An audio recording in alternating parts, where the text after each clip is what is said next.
को जगत गुरु संत रामपाल जी महाराज के अद्भुत अलौकिक सत्संग प्रवचनों ने हिंदुस्तान में ही नहीं बल्कि विश्व में एक आध्यात्मिक ज्ञान की क्रांति ला दी है। लाखों श्रद्धालुओं ने हमें इन सत्संगों के प्रसारण के लिए बधाई पत्र भेजे हैं। इसके साथ साथ कुछ श्रद्धालुओं ने कुछ शंकाएं भी हमारे को भेजी हैं। हमने उन सब श्रद्धालुओं की शंकाओं के निवारण के लिए संत रामपाल जी महाराज से भेंट की तथा महाराज जी से उन सभी शंकाओं का निवारण जाना, जिसकी जिज्ञासा हमारे दर्शकों में बनी हुई है। तो आइए अब जानते हैं परम पूज्य जगत गुरु तत्वदर्शी संत रामपाल जी महाराज से आपकी हर शंका का समाधान। महाराज जी, गीता अध्याय 15 के श्लोक 4 में कहा है कि तत्वदर्शी संत की प्राप्ति के पश्चात उस परम पद की खोज करनी चाहिए कि जहां जाने के पश्चात प्राणी फिर संसार में लौटकर वापस नहीं आता। उस परम पद को प्राप्त करने की कौन सी साधना है, इसका प्रमाण कहाँ है तथा जो भक्ति विधि व मंत्र आप जी बताते हैं इसका प्रमाण बताइए कि अन्य किस संत ने इस साधना से मोक्ष प्राप्त किया है। महाराज जी, तत्व ज्ञान किया है, कृपया प्रमाण सहित बताइए। श्रीमद् भगवद गीता अध्याय नंबर 8 के 13 में मंत्र में लिखा है, ओम इति एकाक्षरम ब्रह्म विहारण माम अनुसमरण ये परियाति तजन देहम स याति परमाम गति। मुझ ब्रह्म का केवल एक ओम मंत्र है और जो इसकी अंतिम सांस तक इस ओम नाम का सिमरण करता हुआ जाता है तो ओम नाम से मिलने वाली जो परम गति वो प्राप्त हो जाती है। ओम नाम से मिलने वाली परम गति कौन सी है? ब्रह्म का मंत्र है, ब्रह्म लोक प्राप्त होता है। गीता अध्याय नंबर 8 के श्लोक नंबर 16 में यह भी स्पष्ट किया है कि ब्रह्म लोक में गए हुए प्राणी भी फिर जन्म मृत्यु में आते हैं। तो वो स्थिर नहीं है, वो परम गति नहीं हुई, वो मोक्ष नहीं हुआ जो गीता अध्याय नंबर 15 के श्लोक नंबर 4 में वर्णित है कि उसके पश्चात परमेश्वर के उस परम पद की खोज करनी चाहिए जहां जाने के बाद फिर लौटकर कभी संसार में नहीं आते। तो आज दास आपको ये क्लियर करना चाहेगा कि वो कौन से मंत्र हैं जिनसे मोक्ष होगा, वो शास्त्र अनुकूल साधना कौन सी है। और ये कंसेप्ट जब क्लियर हो जाएगा पुण्यात्मा, तो अपने आप मन को जगह नहीं रहेगी कि तो बकवाद गढ़न की या किसी नकली संत के बीच में बढ़न की। कितनी कोशिश कर लिए आपके हृदय में वो उसका ज्ञान समावेगा नहीं। फिर आप भक्त बनोगे, फिर आप मोक्ष प्राप्ति करोगे, क्योंकि रास्ते में हमारे कोई काल के दूत दिशा चेंज कर देते थे। हम ठीक मार्ग पर चलाए भगवान ने, फिर दिशा बदल दी उन लोगों ने, हम धक्के खाते फिर रहे आज तक। तो दास ऐसा ज्ञान देगा उस गॉड गिवन ज्ञान कबीर भगवान का कि आपके सामने ब्रह्मा विष्णु महेश आ जाएंगे, उनको फेल कर दोगे आप।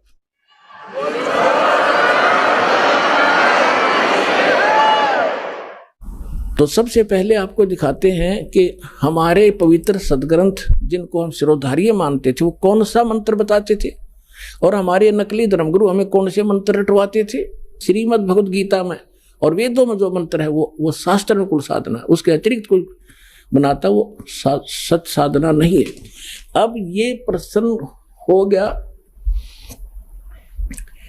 कि ब्रह्म का ओम नाम जाप है इस गीता ज्ञानदाता का, वेद ज्ञानदाता का, और ये ब्रह्मा विष्णु महेश का पिता है। ये है कौन?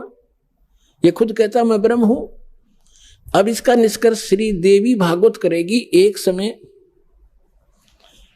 राजा हिमालय को स्वयं ये देवी परमात्मा के बारे में ज्ञान प्रचार कर रही थी, तो उसने क्या बताया है कि दुर्गा कितना नॉलेज रखती है। वो कहती है केवल एक ब्रह्म है, ब्रह्म की पूजा करो और ओम उसका मंत्र है। ओम के जाप से ब्रह्म लोक प्राप्ति कर जाओगे, तुम्हारा कल्याण हो।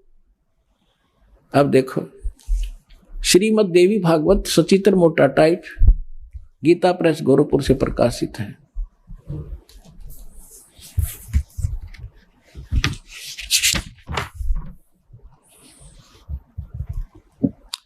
संपादक हनुमान प्रसाद पोदार, चिमनलाल गोस्वामी, और ये यहां से प्रकाशित है और मुद्रित है गीता प्रेस गोरखपुर से। इसके हम 562 पृष्ठ पर आपको ले चलते हैं।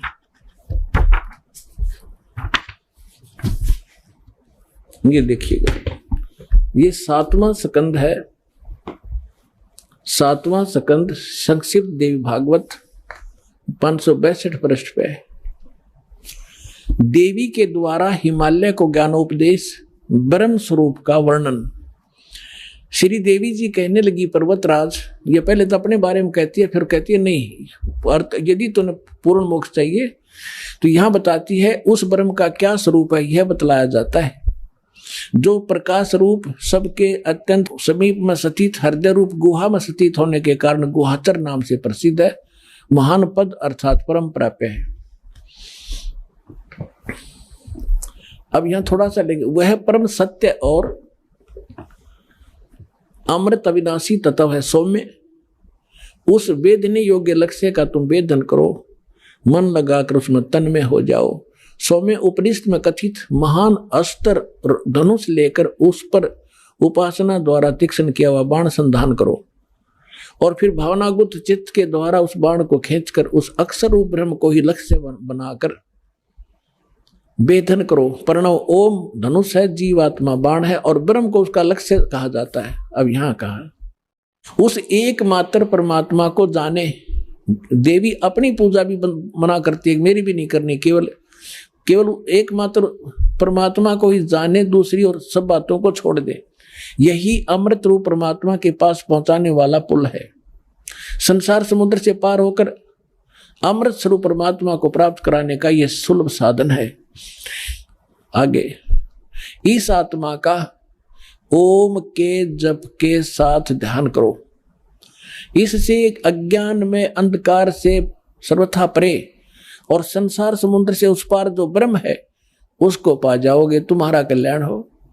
ओम नाम का जाप करो और ब्रह्म की प्राप्ति हो जाएगी। वो ब्रह्म रहता कहाँ है? वह यह सबका आत्मा ब्रह्म, ब्रह्म लोक रूप दिव्य आकाश में स्थित है, वो ब्रह्म लोक में रहता है। अब इससे क्या सिद्ध हुआ कि ओम नाम ब्रह्म का है, काल का है, ज्योत स्वरूपी निरंजन कहा संतों ने, इसको काल कहा। गीता अध्याय नंबर 11 के श्लोक 32 में स्वयं कहता, मैं काल हूं अर्जुन, और सबका नाश करने के लिए अप्रवृत्त हुआ हूं। हमारी तो बुद्धि पर पत्थर पड़ रहे थे, हम काल की पूजा कर रहे थे। अब ओम नाम के जाप से कहां गए? ब्रह्मलोक में। देवी पुराण में स्पष्ट कर दिया। ये सही ज्ञान है, वेदों वाला ज्ञान है ये। अब ब्रह्मलोक में गए हुए प्राणी भी पुनरावृत्ति में उनकी जन्म मृत्यु होती है। देखिएगा, अब श्रीमद् भगवद गीता हम आपको दिखाएंगे।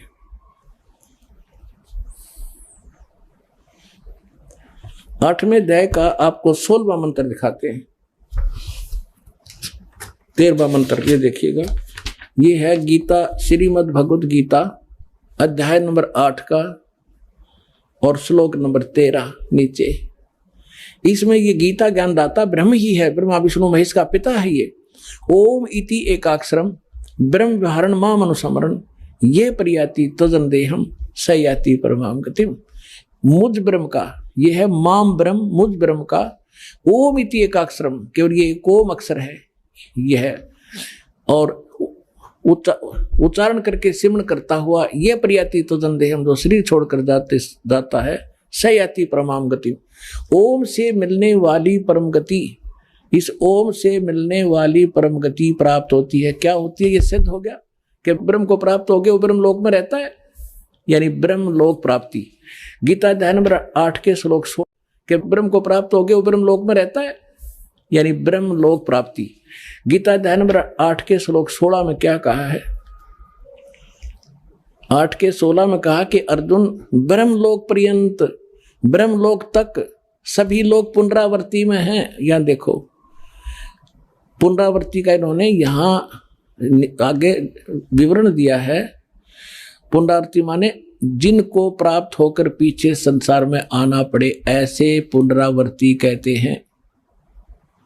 अब इन्होंने यहां अड़ंगा अड़ाया है कि परंतु हे कुंती पुत्र, अनुवाद गलत किया है, मुझको प्राप्त होकर पुनर्जन्म नहीं होता। अब गीता ज्ञान दाता ब्रह्म है, और गीता ज्ञान दाता दूसरे अध्याय के 12वें श्लोक में कहता है कि अर्जुन, ये ना सोच कि हम अभी पैदा हुए हैं तो पहले भी छोराग्ञ भी रहेंगे। ये देखो अध्याय नंबर 2 का और श्लोक नंबर आपको 12 दिखाते हैं। ये 12, इसमें कहा कि न तो ऐसा है कि मैं किसी काल में नहीं था, अथवा तू नहीं था, अथवा ये राजा लोग नहीं थे, और नहीं ऐसा है कि इसे आगे हम सब ना रहेंगे।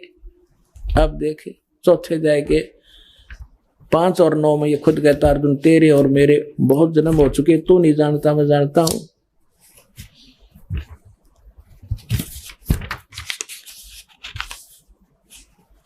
ये देखिएगा अध्याय नंबर 4 का और श्लोक नंबर, श्रीमद् भगवद गीता श्लोक नंबर 5 में लिखा है, इसका अनुवाद यहां पर है। हे परंतम अर्जुन, मेरे और तेरे बहुत से जन्म हो चुके हैं, उन सबको तो नहीं जानता मैं जानता हूं। और 9 में कहा है कि मेरे जन्म और कर्म दिव्य हैं, अलौकिक हैं, यानी जन्म मृत्यु तो है ही। और 10वें अध्याय के दूसरे श्लोक में खुद कहता है कि मेरी उत्पत्ति को, ये खुद कहता है 10वें अध्याय के दूसरे श्लोक में कि मेरी उत्पत्ति को, अर्थात इसकी उत्पत्ति तो हुई है, ये देवता लोग नहीं जानते। ये ब्रह्मा विष्णु महेश इसके पुत्र हैं, ब्रह्मा विष्णु महेश से सारा संसार आगे इस आकार में हम जन्मे हैं। तो ब्रह्मा विष्णु महेश अपने पिता की उत्पत्ति कैसे जानेगा, और कैसे हम जान पाएंगे फिर अपने पिता की उत्पत्ति? तो दादा बतावेगा पिता की उत्पत्ति। तो उस दादा ने आगे बता रखी बाबा ने, कबीर भगवान ने, जो सबका जनक है, इन सब की उत्पत्ति बता रखी है। ये देखिएगा अध्याय नंबर 10 का श्लोक नंबर 2, अध्याय नंबर 10 और श्लोक नंबर 2, इसमें कहा कि मेरी उत्पत्ति को, मेरे प्रभाव मन उत्पत्ति को, आगे कुछ भी कहें, न देवता लोग जानते हैं न महर्षि जन जानते, क्योंकि मैं सब प्रकार से देवताओं का और महर्षियों का आदि कारण हूं। ये मेरे से जन्मे हैं, ये देवता और ये महर्षि, ये सभी मुझसे उत्पन्न हुए, ये इनका पिता है। अब इसे सिद्ध हो गया कि इसकी जन्म मृत्यु तो होती ही है, जन्म तो है ही। और ये खुद कहता है मेरे तेरे बहुत से जन्म हो चुके। और यहाँ जो अनुवाद इन्होंने किया 8वें अध्याय के 16वें श्लोक में कि ब्रह्मलोक पर्यंत सभी पुनरावृत्ति में है, परंतु मुझे प्राप्त होकर फिर पुनर्जन्म नहीं होता, ये कोई तुक बना? ये खुद ब्रह्मलोक में रहता है, ब्रह्मलोक में गए प्राणी जन्म मृत्यु आ रहे हैं, स्पष्ट हो रहा है। इसका अर्थ ये है कि अर्जुन, जो ये नहीं जानते कि मुझे प्राप्त का भी पुनर्जन्म होता है, वो मूर्ख ब्रह्मलोक की साधना करते हैं, और ब्रह्मलोक में गए हुए प्राणी भी फिर पुनरावृत्ति में होते हैं। इसका अर्थ ये बने, इन्होंने गलत अनुवाद रखे। अब ये स्पष्ट हो गया कि श्रीमद् भगवद गीता और ये चारों पवित्र वेद, ये गॉड गिवन स्पिरिचुअल नॉलेज है, इनका एक जैसा इसके अंदर गुण धर्म है। और जो अन्य पुराण हैं वो वेदों से मेल खाते हैं तो नो प्रॉब्लम, वो तो ज्ञान वेदों वाला है, सही है। और फिर सूक्ष्म वेद इन सब से को मेल करेगा। अब इसमें कंप्लीट नॉलेज नहीं है। जैसे सूक्ष्म वेद के अंदर परमात्मा ने स्पष्ट लिखा हुआ है, जैसे सूक्ष्म वेद में कबीर परमेश्वर जी का एक शब्द है, करने नो दीदार महल में प्यारा है, और इस शब्द को लेकर पूरा राधा स्वामी पंथ अर्दी की गांठ लेकर पंसारी बन गया। और कहते हैं नकल में भी अकल की आवश्यकता होती है। इन्होंने वो मंत्र सेलेक्ट कर लिए इस ग्रंथ से, इस पवित्र अमृतवाणी से, जो 5 काल के जाप है, और जो मूल मंत्र इसके अंदर विद्वान वह छोड़ दिए जो दास आपको देता है। आपको इन राधा स्वामी वालों की ही पुस्तक से दिखाता हूं कि इन्होंने अर्दी की गांठ प्राप्त कर ली भगवान की वाणी से। और गरीबदास साहिब जी को परमात्मा ने यथार्थ ज्ञान दिया। उन्होंने अपनी अमृतवाणी में कहा है कि बेखों के लश्कर फिरे, ये बाणी चोर कठोर, और सतगुरु धाम ना पहुंचेंगे ये 84 के ठोर। परमात्मा की वाणी चुरा के कबीर साहिब की, और ये उसको अपने हिसाब से गलत सेट करके कहते हैं कभी सतलोक नहीं जा सकते ये, क्योंकि इनके पास कंप्लीट ज्ञान नहीं है। अब देखिएगा, यह है संत मत प्रकाश भाग 1,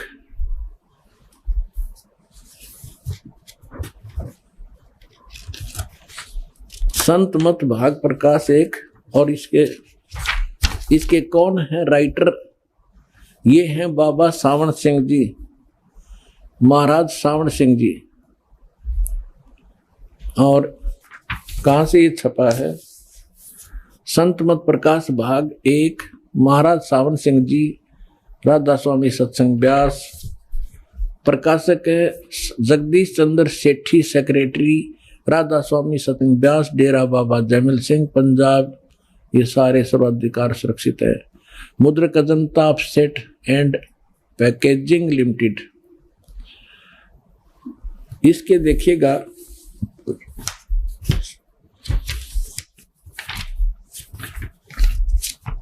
ये है परमात्मा की वाणी चुरा रखी इन्होंने, वाणी कबीर परमेश्वर की। ये सच्चिदानंद घन ब्रह्म की वाणी है।